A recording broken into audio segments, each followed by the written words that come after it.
할렐루야 찬양대가 수요일마다 찬양을 드리고 있습니다. 예배 드리기 전에 찬양대를 위해서 잠깐 찬양을 위해서 기도를 드리는데, 오늘 무슨 일인지 모르지만 제가 나오기 전에 대원들이 아주 환하게 웃으시는 모습을 보았습니다. 뭐 때문에 웃었는지 무척 궁금해지는데요.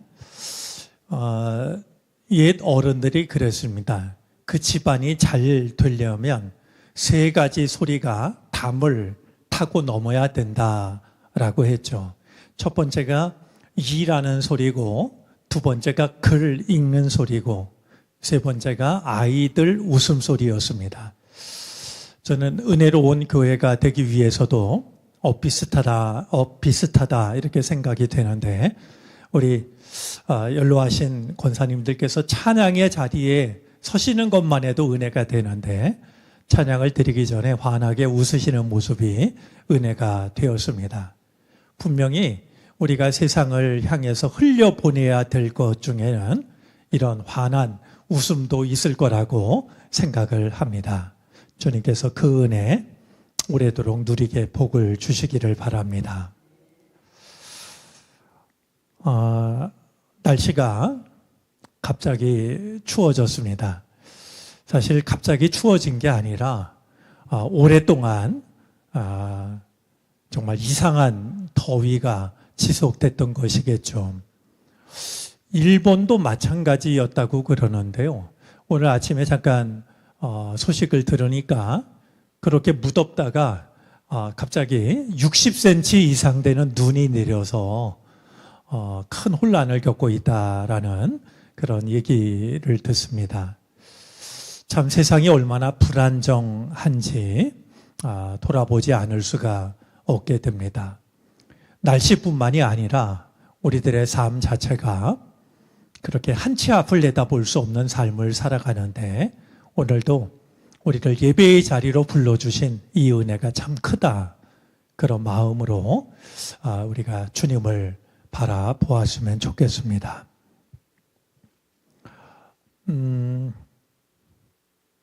언젠가 드린 어느 날의 기도 중에는 이런 기도가 있었습니다.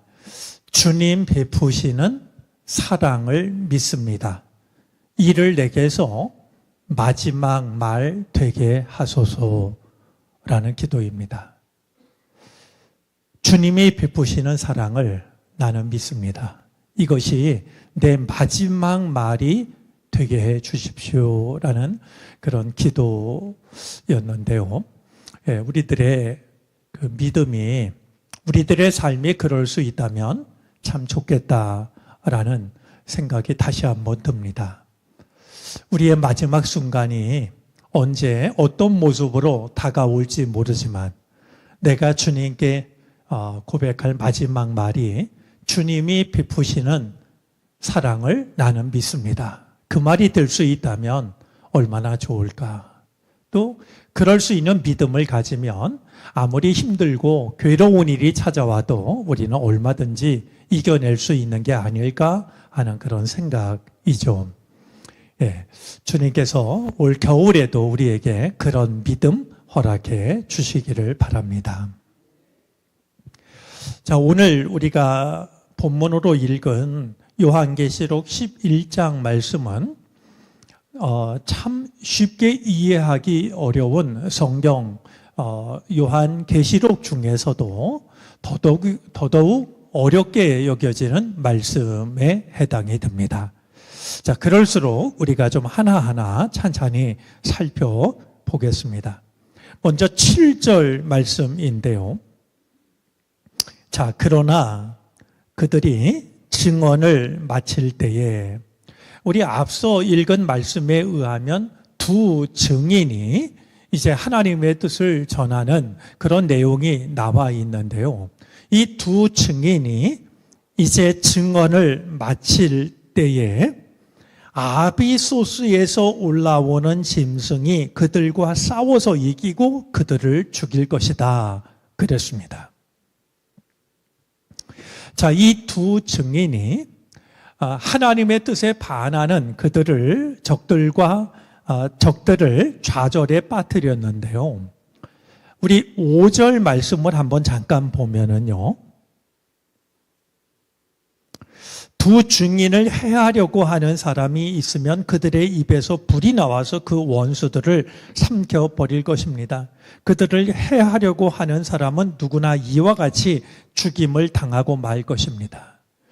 자, 하나님으로부터 선택받은 그 두 사람이 이제 누구인지는 알 수 없지만 그들이 하나님의 뜻을 전할 때 그것을 방해하는 자들을 이 두 증인은 넉넉히 이기게 됩니다. 원수를 삼키는 어떤 공격에도 해를 입지 않고 오히려 그들을 이겨내는 은혜를 누리게 됩니다. 자, 그런데요. 모든 증언을 다 마쳤을 때에 아비소스에서 올라오는 동물 그랬습니다. 여러분 요한계시록에는요.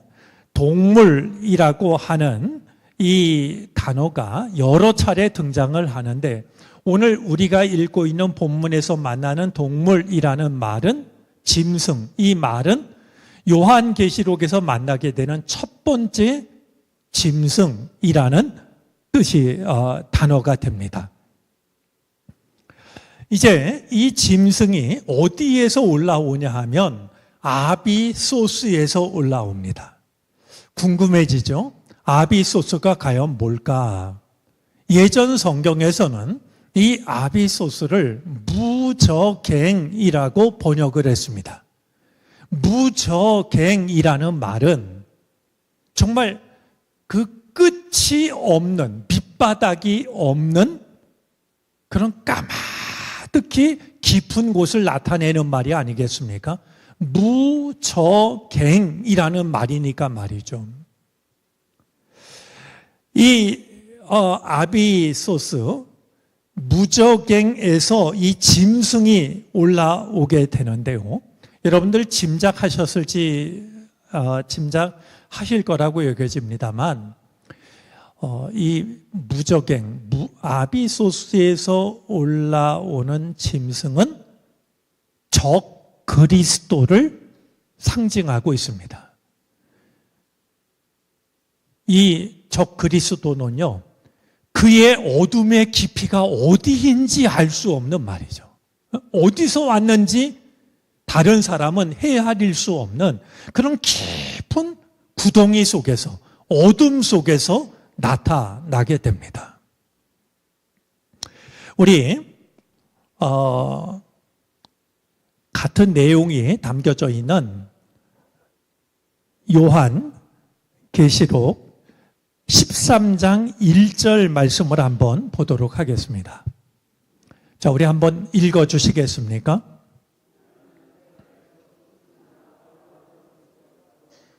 이번엔 17장 8절입니다. 한번 역시 읽어 주시죠.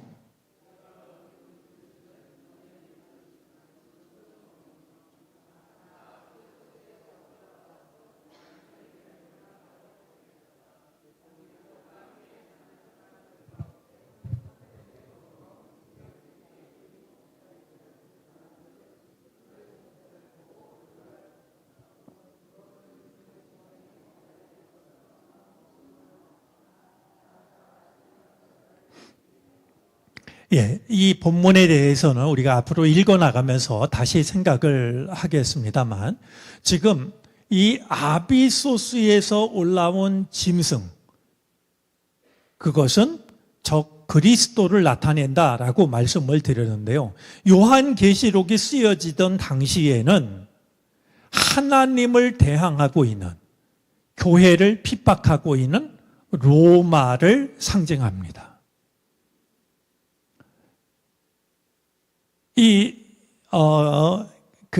적 그리스도이면서도 이 요한계시록이 쓰여지던 당시의 정세로 보자면 교회에 대한 로마의 박해를 나타내는데요. 자, 다시 한번 우리가 확인을 해보면은요. 두 증인이 하나님의 말씀을 전할 때는 하나님께서 능력으로 그들을 보호하셔요. 그런데 증언을 마치자 어떤 일이 주어지냐 하면 아비소스에서 올라오는 짐승이 그들과 싸워서 이깁니다. 두 증인과 싸워서 이기고 그들을 죽일 것이다. 두 증인을 죽일 것이다 라는 겁니다. 자, 이 말씀은요, 앞서 읽었던 말씀을 다시 한번 떠올리게 합니다. 계시록 10장 10절 말씀인데요. 한번 읽어주시겠습니까?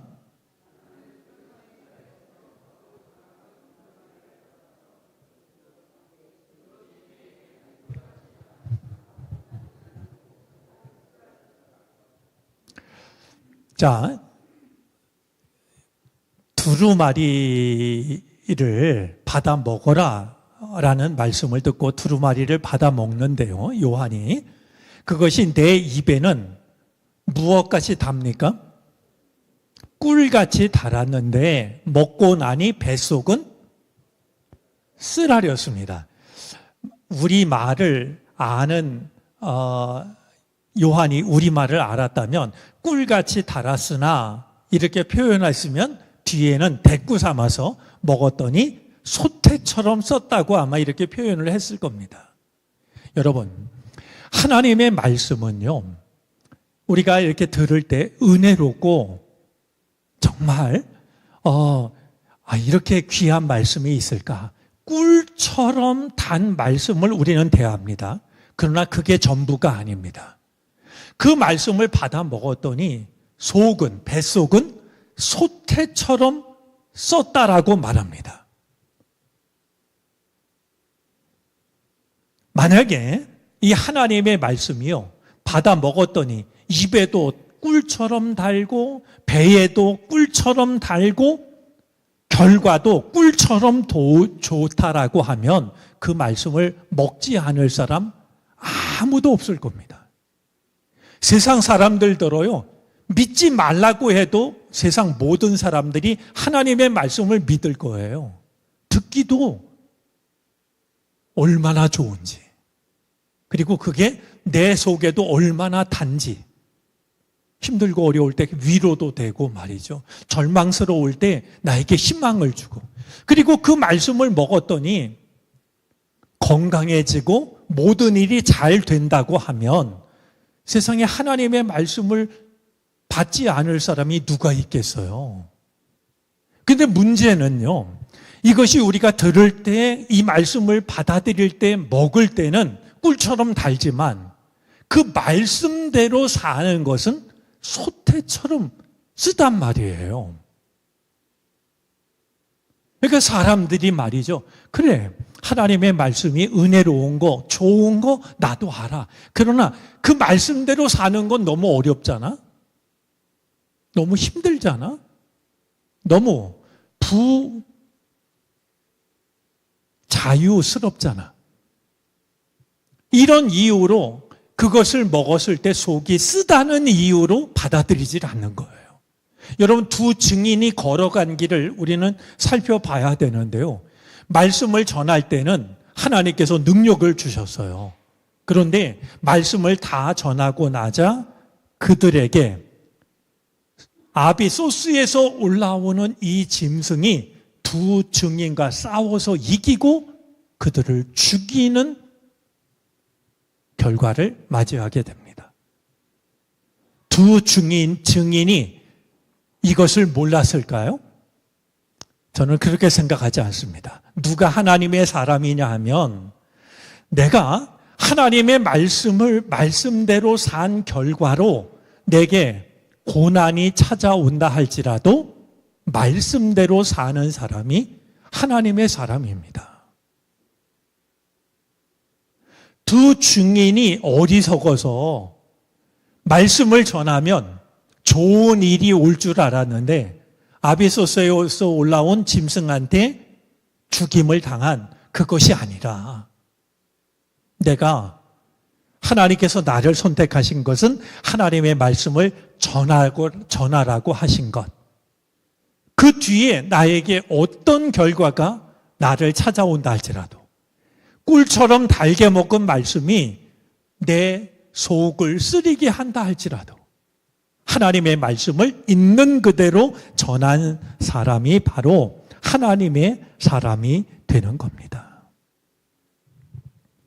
오늘 이 말씀은요, 교회가 그들의 증언 때문에, 예언자적인 선포 때문에 사탄적 적대자들에 의해서 순교를 당하게 될 것을 일러주고 있는데요. 예를 들면 본회퍼 같은 목사님을 떠올리게 합니다.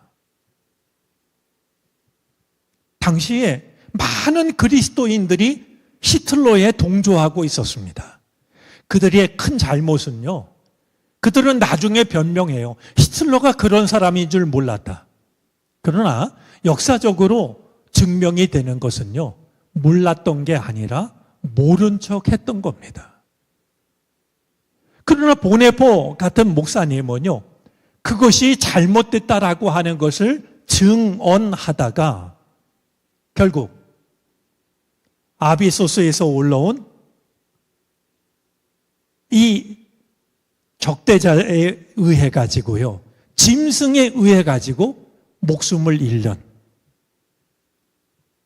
몰라서가 아니라 알면서도 그 길을 걸어갔던 분이 바로 보네포 목사님이었던 것이죠.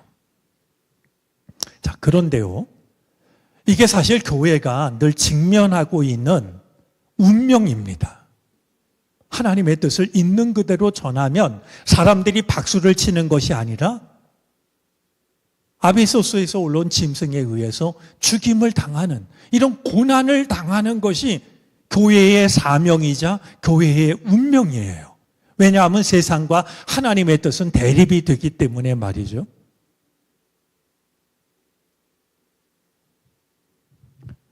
그런데요, 여기서 끝나지 않습니다. 우리 8절 말씀 한번 보시겠습니까? 그리고 그들의 시체는 그 큰 도시의 넓은 거리에 내버리게 될 것입니다. 자, 이 두 증인이 죽자 그들의 시체는 그 큰 도시의 넓은 거리에 내버림을 당합니다. 그 도시는 영적으로 소돔 또는 이집트라고도 하는데 곧 그들의 주님이 십자가에 달리신 곳입니다. 자, 우리는 이 말씀을 통해서 이 두 증인의 그 시체가 버림을 당한 곳이, 이 큰 도시가 예루살렘이라는 것을 생각할 수 있습니다. 그냥 지도상의 예루살렘이라기보다는 영적인 의미로 볼 때 예루살렘인데, 왜냐하면 주님께서 십자가에 달려 돌아가신 곳이기 때문에 말이죠. 그런데 그곳을 이 아비소스에서 올라온 짐승은 이 거룩한 성을 소돔과, 오늘 말씀대로 하면 영적으로 보자면 소돔 또는 이집트로 만들어 버렸습니다. 하나님의 백성들을 노예로 부리던, 그리고 죄가 가득했던 소돔과 이집트로 만들어 버렸던 거예요. 바로 이곳에 그들의 시체를 사흘 반 동안이나 시체를 내버려 두게 됩니다. 9절에 의하면 사흘 반 동안이나 그 두 예언자의 시체를 볼 것이고, 시체가 무덤에 안장되는 것을 허락하지 않을 것이다 그랬습니다. 자, 이 두 증인이 하나님의 말씀을 전한 결과로 짐승에 의해서 죽임을 당하고, 죽임을 당할 뿐만이 아니라 어느새 소돔과 다를 것이 없는, 이집트와 다를 것이 없는 큰 도시에 내버려지는데요, 사흘 반 동안이나 방치된 채로 내버려짐을 당하게 되는 겁니다. 유대 지방은요, 날씨가 매우 덥죠. 그래서 이제 사람이 세상을 떠나면 바로 장례를 치르는 것이 너무나도 당연한 일이었습니다. 사람이 죽었는데도 장례를 치르지 않고 내버려 두는 것은 죽은 자에 대한 가장 치욕적인 일이었습니다. 그러니까 죽은 자에게 큰 모욕을 주는 일이 뭐냐 하면 죽었는데도 장사를 치르지 않는 말이죠. 우리 성경 말씀 한번 찾아보도록 하겠습니다. 우리 시편 79편 1절부터 3절까지인데요. 우리 앞에 내용을 읽어보도록 하겠습니다. 읽어주시겠습니까?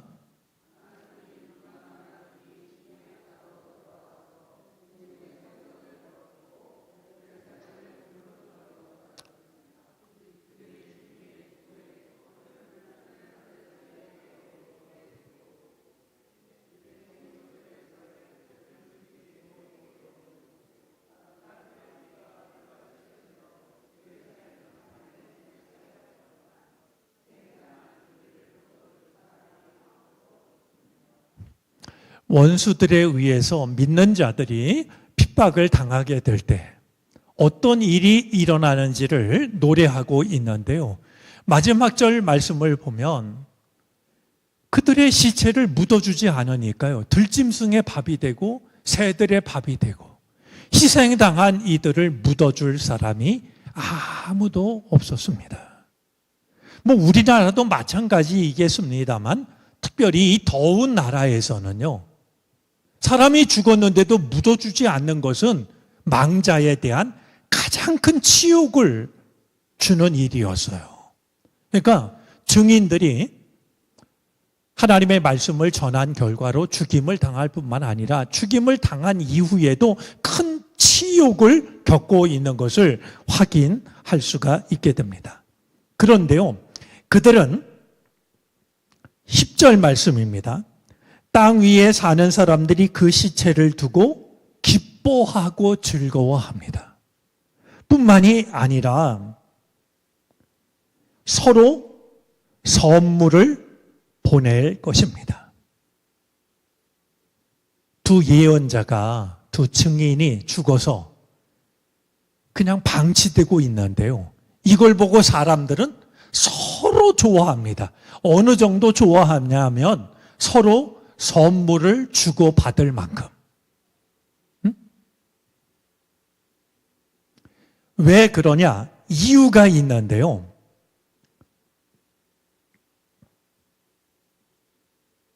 (10절) 말씀 하반절입니다. 그것은 이 두 예언자가 땅 위에 사는 사람들을 괴롭혔기 때문입니다.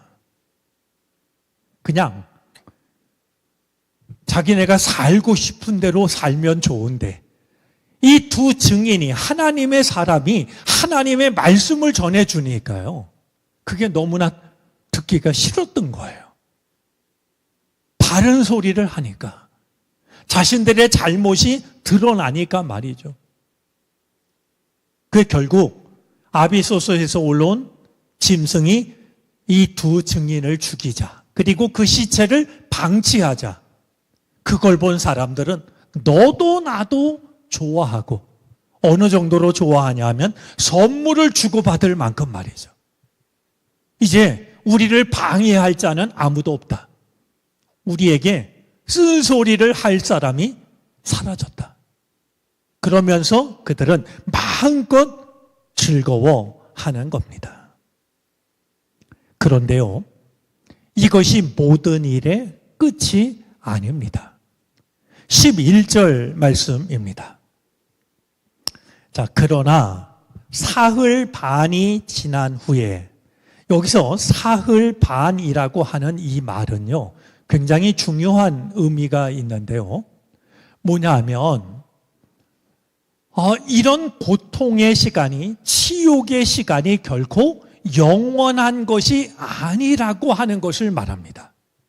그 당시 교인들로 하면 로마의 이 핍박이 너무나도 견딜 수 없는, 그래서 많은 그리스도인들이 죽고 그들의 시체가 짐승들의 밥이 되고 새들의 밥이 돼도 그들은 괴로워했을 거 아니겠어요? 도대체 이 시간이 언제 끝날까?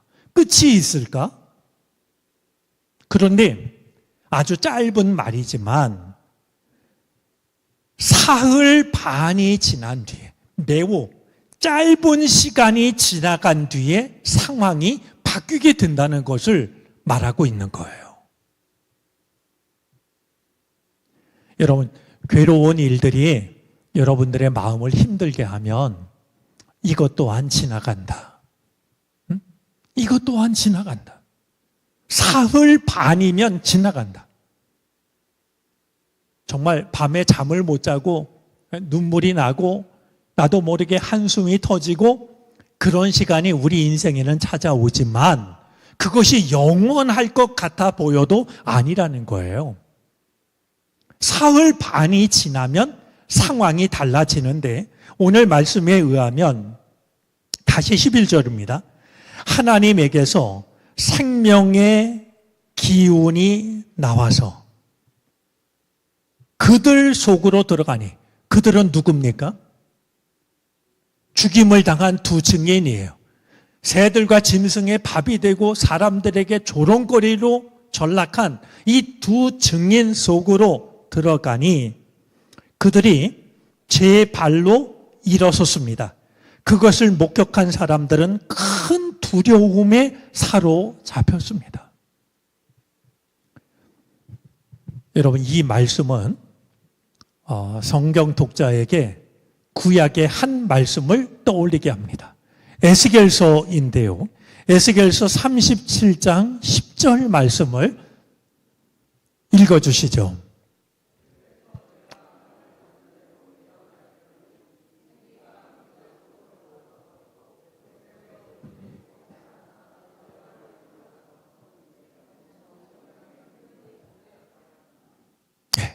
에스겔이 본 마른 뼈의 환상입니다. 골짜기를 가득 메웠던 마른 뼈들은요, 여러분, 태양이 빛날 때 얼마나 눈부시게 빛이 났을까요? 그러나 죽은 존재들입니다. 그들에게 주님의 생기가 들어가자 그들이 곧 살아나서 자기 발로 일어서는데 엄청나게 큰 군대였다라고 에스겔서에 기록이 되어져 있는데 오늘 두 증인에게도 에스겔이 보았던 환상이 그대로 이루어지고 있는 걸 보게 됩니다. 그들은 실패한 것처럼 보였습니다. 그들은 허망하게 죽임을 당한 것처럼 보였습니다.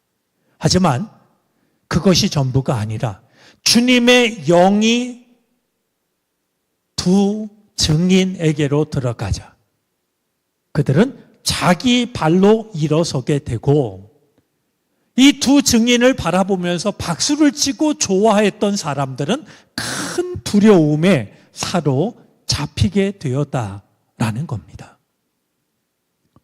저는 오늘 이 땅에 교회가 겪고 있는 일도 크게 다르지 않다라고 생각합니다. 교회는 마치 두 증인처럼 그렇게 사람들의 조롱거리로 전락해 가고 있습니다. 그러나 우리가 하나님의 말씀을 올바로 간직하고 있으면은요, 하나님께서는 우리를 그냥 내버려 두지 않으실 겁니다. 이 기간이 지나가고 나면 하나님의 생기가 우리 안에 들어와서 우리가 다시 일어서게 되는, 그렇게 되면 우리를 조롱했던 이들이 크게 두려움에 사로잡히는 시간들이 얼마든지 가능해질 것입니다. 우리가 낙심하지 말아야 될 이유가 바로 오늘 이 본문 속에도 담겨져 있다라고 하는 것을 기억할 수 있었으면 좋겠습니다. 자, 이제 12절입니다. 그 두 예언자가 하늘로부터 자기들에게로 이리로 올라오너라 하는 큰 소리가 들려오는 것을 듣고 구름을 타고 하늘로 올라가니 그들의 원수들이 그것을 지켜보았습니다. 여러분, 원수들이 지켜본 것은요, 증인이 죽어서 짐승들과 새들의 밥이 되는 게 전부가 아닙니다. 그들이 살아서 일어나는 모습을 보게 되고요, 살아있는 존재로 하늘로 올라가는 모습을 보게 됩니다. 여러분, 우리도 세상 사람들 앞에 이런 모습을 보일 수 있어야 됩니다. 우리 발로 일어서는 모습을 보여야 되고요. 우리가 하나님과 함께 있다라고 하는, 하나님께서 우리를 이끄신다라고 하는 것을 우리는 보여줄 수 있어야 됩니다.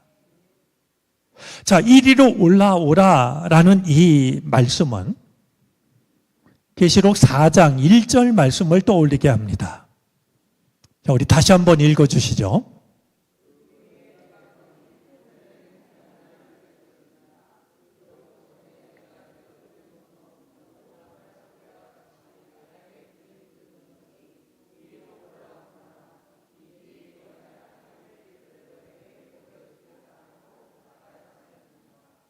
네, 요한에게 하셨던 바로 그 말씀이죠.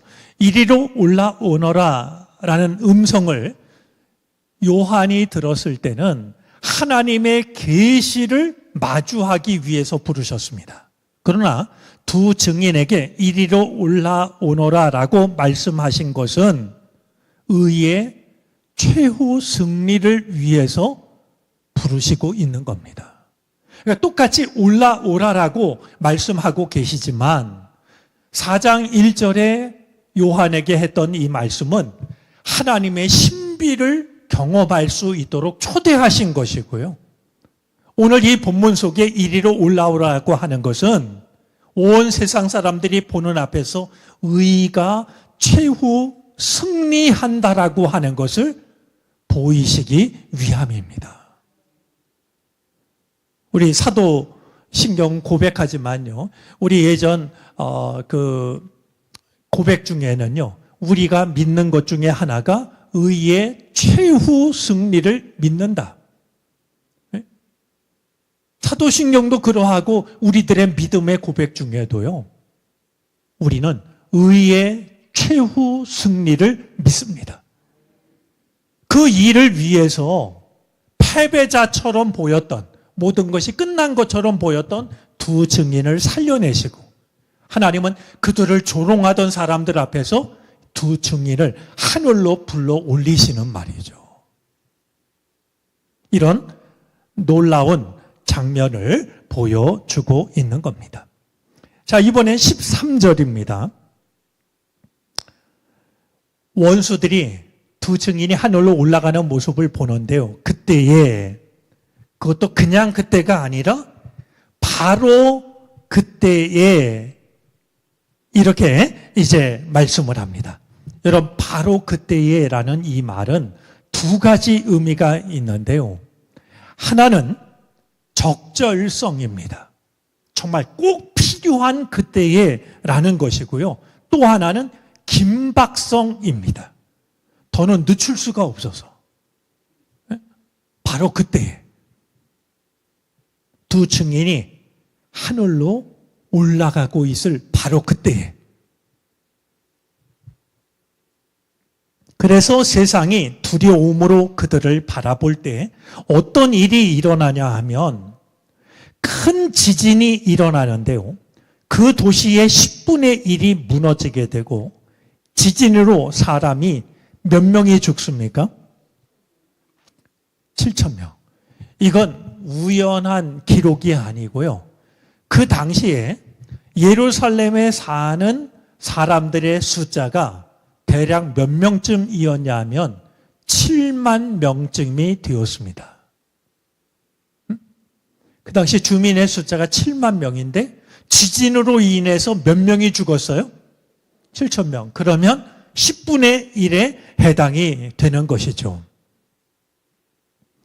또한 그것이 전부가 아니라요, 살아남은 사람은 두려움에 쌓여서 하늘에 계신 하나님께 영광을 돌렸습니다. 이렇게 말합니다. 자, 지진이 일어나서 하나님의 말씀을 전한 두 증인을 경멸하던 이들 중에 7,000명이나 되는 사람들이 죽임을 당하는데요, 그렇게 되자 살아남은 사람들, 하나님을 경멸했지만, 하나님의 말씀을 전하는 이들을 경멸했지만, 그래도 지진에서 살아남은 사람들은 겁에 질려서 하나님께 영광을 돌리게 됩니다. 여러분, 하나님이 하시는 일을 보고 두려움에 하나님께 영광을 돌린다라고 하면 우리가 떠올릴 수 있는 단어는 어쩌면 회개일지도 모릅니다. 내가 했던 일을 돌아보고 두려움에 떨면서 하나님께 영광을 돌리니 이런 일들을 우리가 한마디로 말하라고 한다면 얼마든지 회개라는 말을 떠올릴 수 있겠죠. 하지만요, 우리가 기억해야 될 게 있습니다. 겁에 질려서 하는 고백은 진정한 고백일 수 없다는 겁니다. 겁에 질려서 터져나온 이 고백은요, 진정한 믿음의 고백일 수 없다는 거예요. 무서워서 두려워서 그렇게라도 하지 않으면 10분의 1이 당한 재앙이 나에게 닥칠까 봐. 그래서 하나님께 영광을 돌리는 일이라고 한다면 그것은 진정한 회개와는 거리가 있다는 겁니다. 인격적인 만남과 사랑의 체험에서 우러나온 고백과는 사뭇 다른 고백이 됩니다. 우리가 하나님을 예배할 때에도요, 예를 들면 자식이 부모님 말씀을 잘 듣고 순종하는 게요, 그렇게 하지 않으면 밥을 안 줄까 봐, 용돈을 안 줄까 봐. 여러분, 이게 얼마나 비참한 일입니까? 네? 두려워서 하나님을 경배하는, 밥 안 줄까 봐 심부름 잘하는, 그건 자식일 수 없죠. 부모에 대한 올바른 태도일 수 없습니다. 마찬가지로요, 잘못을 하고 하나님께서 하시는 심판을 보고 두려워서 하나님을 경배한다고 하면 진정한 회개, 진정한 예배일 수 없다는 거예요. 하나님과의 인격적인 만남, 마음에서 우러나오는 감사, 그 마음을 가지고 하나님을 경배하는 것이 예배지, 그렇게 하지 않으면 하나님이 벌하실까 봐 두려워서 하는 거라고 하면 진정한 예배일 수 없다라는 겁니다. 자, 우리 마지막 절 말씀입니다. 둘째 재난이 지나갔습니다. 우리 8장 13절 말씀을 잠깐 확인하겠습니다. 읽어주시죠.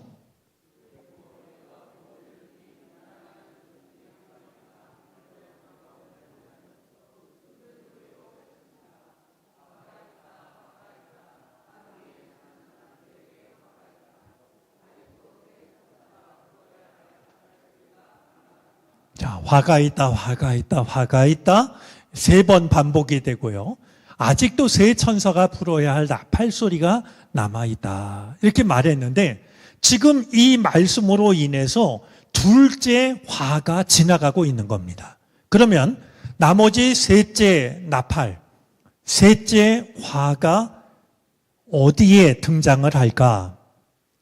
이어지는 말씀이 아니고요, 오늘 성경이 말하고 있는 이 셋째 나팔, 셋째 화는 바로 16장에 나오는 7 대접 환상이 됩니다. 그러니까 우리가 오늘 이 말씀을 읽고 12장 말씀을 읽으면 아니 이게 무슨 화지? 이렇게 생각할 수 있는데요. 성경이 말하고 있는 둘째 화가 지나가고 셋째 화가 기다리고 있는 그 내용은 이어지는 말씀들이 아니라 바로 16장에 나오는 7 대접 환상이 된다. 이런 마음으로 여러분들이 이 말씀을 이해하면 좋겠고요. 그러면 그 사이에 있는 말씀들은 어떤 의미를 갖는지 다음 주에 다시 한번 생각하도록 하겠습니다. 여러분, 때때로 우리들은 죽임당한 두 증인과 같은 마음이 들 때가 있습니다. 말씀대로 살려고 하고 믿음대로 살려고 하고, 그런데 그 결과가 아비소스에서 올라온 짐승에 의해서 죽임을 당하는 것 같은, 내 믿음이 소용없는 것 같은, 세상에 지는 것 같은, 실패로 끝나는 것 같은, 안타깝게도 우리에게도 그런 순간이 있고 그런 마음이 들 때가 있습니다. 그렇기 때문에 우리는 요한계시록을 읽으면서 우리가 겪고 있는 현실을 바라볼 뿐만이 아니라 위로와 용기도 얻을 수가 있게 됩니다. 두 증인이 그렇게 허망하게 죽임을 당하고 짐승들의 밥이 되는 것으로 끝나는 게 아니라 하나님께서 그들을 다시 살리시는 말이죠.